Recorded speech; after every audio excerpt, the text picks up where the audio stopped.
Hello, I'm Bernie Hayes. Today's guest is Dr. Amy Hunter, and we'll be talking about DEI and other things today on The Bernie Hayes Show.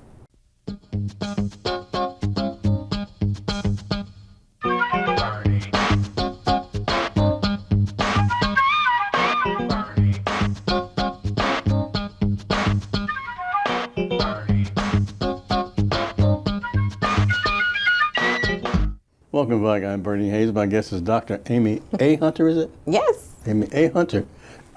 Welcome, Amy. Oh, it's been a long time. It has been Hunter. Years, yes. Dr. Hunter. Dr. Hunter. Thanks. You just received a PhD recently, right? Yeah, a couple, almost 2 years ago now, but yes, recently. It still feels recent. It took longer than 2 years to get it, so it's recent. What was your thesis? I did, my PhD work is on Black mothers in middle class navigating schools. Oh, it's wonderful. Right? Yeah. But you know, you've always been a fighter in civil rights and human rights and people's rights. You know, so what are you doing now? Yeah, so now I work at Caleres, which is formerly Brown Shoe Company, and I lead our DEI initiatives, our diversity, equity, and inclusion initiatives, and I lead our talent acquisition. So helping people get jobs. So hopefully people will want to work there. Talent acquisition. Talent acquisition. It's super fun. I love that part. Like, I mean, I love my whole job. I love where I work. But, you know, it's really great to be able to help people get into the company and then help them navigate their career once they get there. So it is a job of joy. What are the criteria? Oh, so we hire call center agents, shoe designers. Our number one shoe designer is Angelique Joseph. She leads Naturalizer. She's an African-American woman from here. She went to WashU. She's been here probably 30 or more years. And that's fun, right? So watching people design new things and be innovative, what a great space to be in. So really enjoy going to work every day. Well, the current administration in Washington, there have been a terrible attack on DEI, and you're right in the middle of it. Yeah. So tell us how that's affecting you and what you think about it and the whole give us an overview of what it's about. In this current administration, lots of changes to DEI at federally contracted companies and organizations have been deeply affected.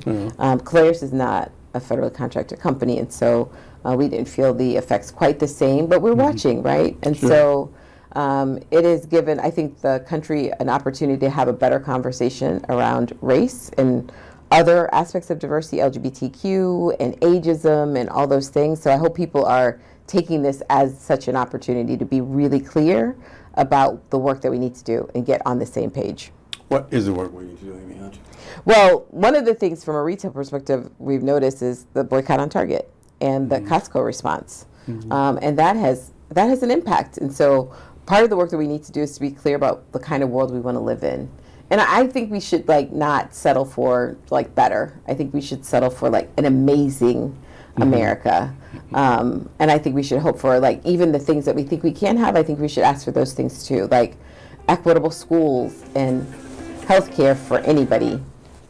And that people get treated with dignity and respect regardless of who you are or where you live, whether you're urban or rural or suburban, that if you should get sick, you're going to go to the hospital and be treated well. Or if your kids are going to go to school, they're going to be greeted with kindness and educated well. I think I know that probably sounds idealistic, but I think, it's happening for some people already. So it can happen for all of us. But that's exactly what we should be striving for. Absolutely. Right? Yeah, why not?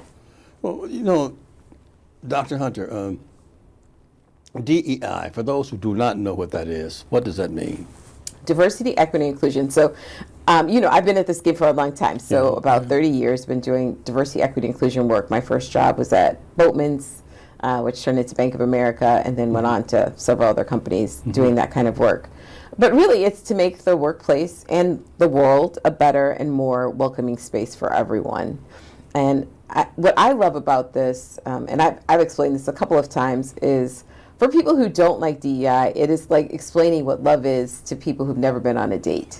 Yeah. Okay. And so, if you've never been on a date before, the idea of me saying, Bernie Hayes, one day you're going to this person is going to walk into this room and you're going to light up when they come in. But if you've never been on a date, you're like, that's never going to happen to me. DEI is kind of like that. Okay. Because you know how wonderful love is. Sure. And because I know you've experienced love, you want other people to have it as well. And that is exactly the same thing. So if people don't understand what it is, it's because maybe we haven't explained it in a way that resonates well with them. But that's what it is. It is a world where people can be their best selves and live their best lives and have joy and love, on a daily basis, not something that's, every now and then. And what does the term woke mean? Woke. Oh, yeah, I saw that. There's a huge attack on people who are woke. I guess my counter would be like, would you rather be asleep than awake? Stay woke, huh? Yeah, I'm okay with that. It was an awakening. I think America had been making some progress, past the civil rights movement for the last 50 years. I think in the last 20 years, they've been making some progress in having better conversations about how do we get to where we want to go? Not in a shame or blame way, but what is it? What are the numbers? Numerically speaking, what are the numbers? And then, the protests here in Ferguson and certainly those that ensued after George Floyd were a moment for people to have conversations that they had never had before. Wake up. Well, I was the person who's talked about the talk, which wasn't news in black space or brown space, Right. but it was obvious in the majority space. They did not know that people were having conversations about how to interact with police or teachers or nurses. And I think that's a gift, the sharing of lived experiences, reality for other folks. What a gift. And most of the people that I met had a very similar reaction of, I don't want people to be scared of police, and I don't want black mothers to be afraid their teachers aren't going to teach their kids, and I don't want black and brown people to not be going to the hospital or the doctor because they're worried they're not going to be treated with dignity and respect. And so I met no one actually to say no, I think that was great. And so I think being woke is being clear about the world we want to create and then working collectively together to get there. Dr. Amy Hunter, Amy A. Hunter. When I first met you, you were working on projects to make lives better for people. You were deep into the civil rights and human rights movement. What drove Amy A. Hunter, Dr. Hunter, to that direction? My parents, my grandparents have always been advocates for social justice and social change. And so it's in my DNA of making the world a better place. Also my faith, I'm easy to please here in this moment. A cardinal bird, as our bird here in St. Louis, can sing 26 or 28 songs. I just feel like that's showing off, right? Wow. And so if that can happen, what else can happen? And I don't know if I shared this with you, but the election of President Obama was the first time I'd ever seen the country move in a direction towards social justice. And because I was, of course, not born with the Kennedys and Martin Luther King. I'm too young to have been there with Vietnam and all that stuff. I read it in history books, but it was like white Jesus and Martin Luther King on my grandmother's wall. I don't get it. And then when President Obama won the first time, and certainly then the second time, I was like, wow, we as a country could actually have more than we currently have.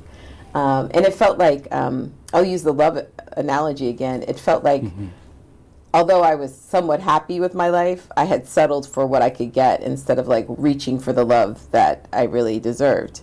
And so I think that's where I saw us with Obama. I was like, oh, we could have big love. We could have great love.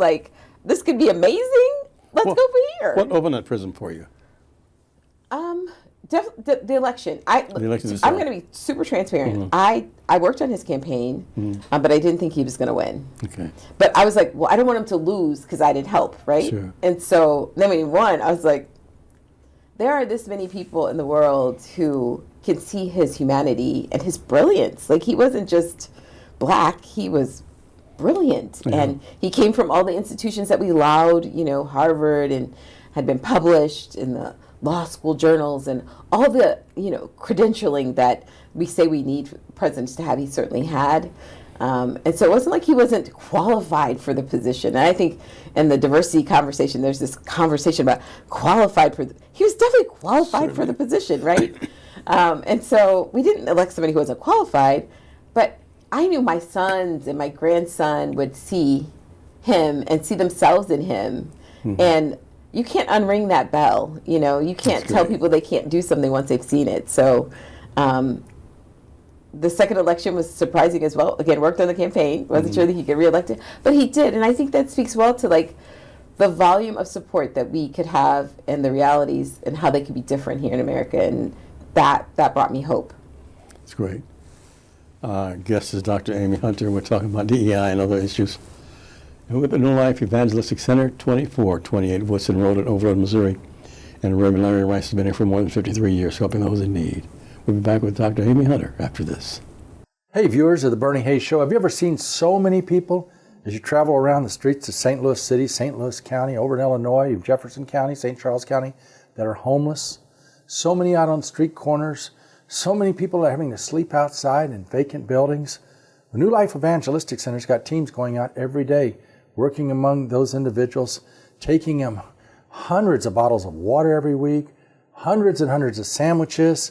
And now as winter comes upon us, we're having to get blankets and sleeping bags and tents, long underwear, even making little canned heaters. Just so many, many needs. And that's why your involvement in New Life Evangelistic Center is so very important. Please get your business involved, your church involved, and send those gifts to New Life Evangelistic Center, P.O. Box 473, St. Louis, Missouri. That's 63166. Or you can give online at nlecstl.org. We need your partnership at this particular time. Our teams are going out daily among the poorest of the poor, and we need your help now as we move in these winter months. Your gifts, your prayers are absolutely essential at this moment. Stacey Abrams. She received degrees from Spelman College, the LBJ School of Public Affairs at the University of Texas, and Yale Law School. She founded the New Georgia Project, which submitted more than 200,000 registrations for voters of color between 2014 and 2016. In 2018, Abrams became the Democratic nominee for governor of Georgia, winning more votes than any other Democrat in the state's history. Abrams was the first black woman to become the gubernatorial nominee for a major party in the United States, and she was the first black woman and first Georgian to deliver a response to the State of the Union. On August 17, 2019, Abrams announced the founding of Fair Fight 2020, an organization to assist Democrats financially and technically to build over voter protection teams in 20 states. Stacey Abrams. It takes many partners to operate New Life Evangelistic Center. We're a large ministry operating and serving so many people all throughout Missouri. And so we appreciate so much Bernie Hayes and his many years of dedicated service to people who are experiencing homelessness all throughout Missouri. But we need people like you to partner with Bernie Hayes and with New Life Evangelistic Center to make a real impact in the lives of people who are hurting now. In a very practical way, you are being the hands and feet of Christ in the streets of St. Louis and Springfield, Missouri, and beyond. So I want to thank everyone who is partnering with New Life Evangelistic Center. I want to challenge you to get involved today for the glory of God and the good of others in our community. Thank you so much. And God bless those who are making a big impact on the lives of hurting people. Welcome back. My guest was Dr. Amy Hunter, Amy A. Hunter, and we're talking about things of importance, important to you, we hope. Dr. Hunter, tell us about Amy Hunter. Who is Amy Hunter? Where'd you come from? I know that you went to Jackson State, and I want to ask, let me ask this first, and then I want you to tell me who you are. Have you been ever the victim of gender or racial discrimination? Sure. Tell me about it. Oh, let's see, which one will we go Which for? one, right? I won't say Excuse me. I was interviewing for a company, and the head of HR was interviewing me, and I was 25-ish. And he asked me to sit on his lap during the interview. Wow. He said, "You're so cute, come sit on my lap." And I was like, no, sir. Gee whiz. And I That's was blatant. like, I was like, so then he offered me the job, and I politely turned it down. Certainly.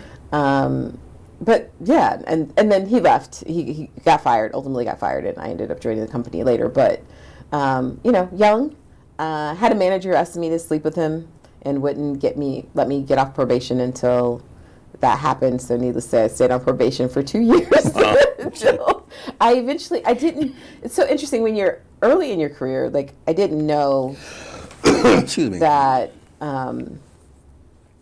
I didn't realize how wrong it was because it was my first job out of college. So I didn't know. And I happened to be talking to the head of HR about my discomfort with the situation. And then she, of course, as the head of HR, she took it and was like, yeah, what happened? Like that's not supposed to happen. Yeah. And I was like, I mean, he brought me lingerie and he said, I can't wait to see you in this. And it was, Wow. yeah.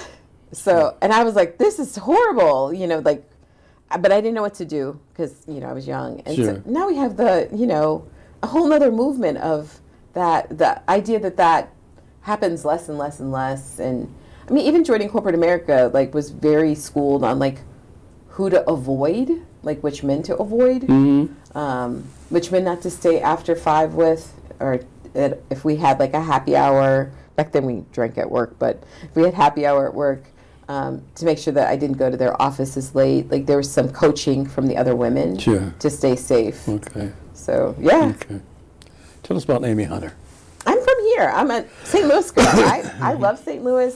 I'm a St. Louisan. My parents are from here. My grandparents are from here. I'm from here. I come from really good people. Like my parents and grandparents and cousins are all very nice folks.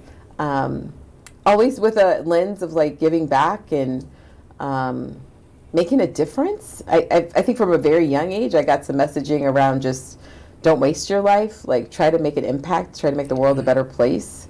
And so I think that's been my goal of like, hoping to help or navigate or shift, but to be of service. And the rest of life, my life has turned out way better than I could have ever planned. That's wonderful. So I don't complain. I still live in my same little house, my starter house that I bought years and years ago with my then husband. And once a house that seemed too small for 4 kids now seems big enough for one person. So there's one bathroom. What community were you raised in? What area? I'm from U City. I'm in U City, and then the first home, the only home I've ever owned has been in U City. Not on the same space, because I grew up in a much bigger house than the house I currently live in, but it's those moments of like just noticing like, what do we really need? And I laugh now because there were 6 of us living in this 3-bedroom apartment, a home, and with 1 bathroom. And I know now people have like 3 or 4 bathrooms, which is really nice. And in my house, once you got in the shower, the bathroom was open again, so you could brush your teeth or go to the bathroom or do whatever you need to do. So it felt like there was more than 1 bathroom. But people get by and get through, and I think what was most important is that my kids were okay. Yeah. So it was a great house to live in when I had to send my kids to private school because I could not really afford it, and we make those kind of choices. So. And you have so many degrees. No, just 2. Tell us about tell about them. Tell us about your matriculation. Yeah. I did really well on standardized tests, so I had a lot of options for college. Mm-hmm. And I say that only because my parents expected me to go to college. They saved not a dime for me to go to college. So I was like, I need a scholarship. Okay. They were like, you got to figure this out. I was like, okay, I'm 17. I'll figure it out. But I did figure it out. I got into Hampton, which was my top school that I wanted to go to, but I didn't have housing. HBCU? Yeah. Mm-hmm. Wanted to go to HBCU. So back then, there was no internet. So I read Ebony and Jet and Essence magazines, and they were talking about HBCUs. And I remember vividly my senior year, the homecoming queen at Morgan State was dark. And I was like, yes. Okay. Right? That's the place for me, right? I'm Morgan State. Now I'm going to go to Morgan State. But I had so much good guidance. My guidance counselor at U City High, Patricia Perryman, went to Jackson State. Okay. And so she was like, you should go to Jackson State. And so eventually I get to Jackson State because they had a PhD program in mathematics. So I knew at 10 I wanted a PhD. Mm-hmm. And at Jackson State, they had a statistician and a mathematician. There were only 3 black statisticians and mathematicians in the country, and 1 taught at Jackson State, Wow. Dr. Leggett. And I took his class. I was super nerded out and geeked and like, I'm so excited to be here in your math class. And so, we have to start dreaming somewhere. I think that's what's important. I think there's anything that I would love to see more is that part of people dreaming. I thought I'd be an actuary. Obviously, I didn't turn out to be an actuary because, life is about pivots. Yeah, okay. It's okay if it doesn't all work out. Tell us about Harvard. Oh, so I just took a certification for a class at Harvard. I think I'm a lifelong learner, maybe that's what's in my DNA. I finished my PhD and then took a coaching certification, so I'm a certified coach. And this year decided I wanted to see if I could get into Harvard. Got into Harvard's Kennedy program and got a certificate for a class that I took. It's a 3-part class, so I'll tell you when I graduate. Did President Obama have any influence on you by going to Harvard? Yeah, actually, yes. Absolutely. So I think before I wasn't that interested. I felt like smart people go to lots of schools. That's just one. But, he went there. It turns out if you go to the Kennedy School, you get to be a Harvard alum. So I'm technically a Harvard alum now. I get to add that to the list of things. But I do think there should be a conversation about, like, how do we continuously improve ourselves and our lives and just make sure that we're always learning and growing. I'm an avid reader. I love reading books. I have a book club where I work. We're going to read Brene Brown's book, Strong Ground, next year in February. Because I just think, life changes, language changes. If we're going to stay up, we might as well be in the know. So, Dr. Amy Hunter, Dr. Amy A. Hunter. We're the New Life Evangelistic Center, 2428 Woodson Road in Overland, Missouri, where Reverend Larry Rice has been supporting you and supporting others for more than 53 years. We need your help and support, and you can help the New Life Evangelistic Center. You can do a donation, a tax-free donation through American Express, MasterCard, Visa, Discover. Takes less than a minute. Or you can give us a call at 314-421-3020 or come by 2428 Woodson Road, Overland, Missouri, 63114. Back with Amy Hunter after this. Since 1972, New Life Evangelistic Center has been on the front lines, reaching out, helping the hurting, the homeless, the fatherless, the widowed throughout mid-America. Yes, although it's had its roots in St. Louis, it now has expanded throughout mid-America into India and Africa, Haiti, and other places around the world. Oh, what a history New Life Evangelistic Center has. And we have many of these history books available to you, and they're right there on Amazon. And if we can help you get one of those, you contact us at 314-421-3020. But in addition to all that, we want to share a lot of that history with you right here as we take a look at how the work began and how the Lord has taken us throughout the years and the miracles that we have seen, all because of caring people like you. You're part of the history of the New Life Evangelistic Center. And we're believing that 2025 is the year that the center is going to become alive and seeing the Lord do exceedingly beyond we can even ask or think. We're on the verge of miracles. Yes, New Life Evangelistic Center has a rich history, but there's much more yet to come. And that's why I'm inviting you to familiarize yourself with the history of the past and be a part of the miracles of the present. Yes, let the Lord God Almighty work in you and through you. Let Him do exceedingly beyond what you can ask or think. He's got a purpose for you. And we want you to be able to live out that purpose as you get directly involved in the history of New Life Evangelistic Center and what the Lord is doing now. God loves a cheerful giver. Even though things are really tough right now, you can make a difference in the lives of so many. New Life has been doing this work for 50 years, and we have seen God's gracious goodness through people like you who have participated in this work. There are so many people who are suffering. More people are becoming homeless for the first time with the rising costs of inflation and food and housing and so many other commodities. We need help. You can make a difference today in the lives of so many by giving your tax-deductible gift to P.O. Box 473, St. Louis, Missouri. Or go to newlifeevangelisticcenter.org or call to get involved in this incredible work. Welcome back. My guest is Dr. Amy A. Hunter. I know we're talking about DEI and other things that involved in everybody's life that's being affected right now through this current administration. But Dr. Hunter, tell us about your faith. You mentioned that earlier. So tell us how. I know you're deep-rooted. Tell us about it. Well, yeah, I was raised in the church. I don't know how much you know, but my mother was an ex-nun, and my dad was the son of a Baptist preacher. Wow. So you're PK, really? Yeah. the granddaughter of a PK or a preacher, but I spent about half of my life in both spaces. Grandparents were obviously, but both my grandparents were very serious about religion. So alternated Baptist, Catholic church on weekends. Yeah, got confirmed and dunked in the water in the same year. Wow, my goodness. I was like, I don't know. weren't If it's confused, about right? rituals, I got it, right? Okay. But I think the joy of this is that I learned that people can read the same text and see something different, similar but different. And I think that's how people see the world. And so I think from a very young age, I was like, I see this way, but this is not the only way to see it.